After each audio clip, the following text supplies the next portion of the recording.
Tad nu es piekodinu Dieva un Kristus Jēzus priekšā, kas tiesās dzīvus un mirušus, viņa parādīšanos un viņa valstību minēdams, pasludini Dieva vārdus. Uzstājies laikā, nelaikā, norāji, brīdini, paskubini ar visu pacietību un mācību.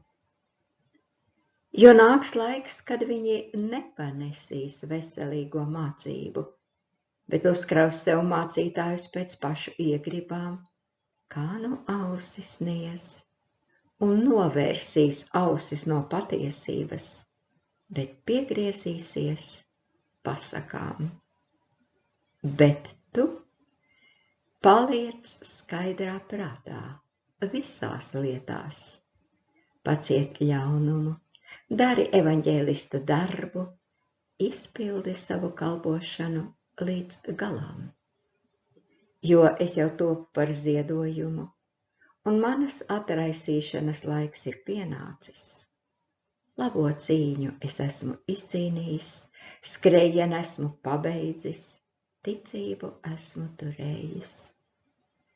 Atliek man tikai saņemt taisnības vainagu, ko mans kungs, taisnais tiesnesis, dos man viņā dienā. Un ne tik vien man, bet arī visiem, kas ir iemīlējuši viņa parādīšanos.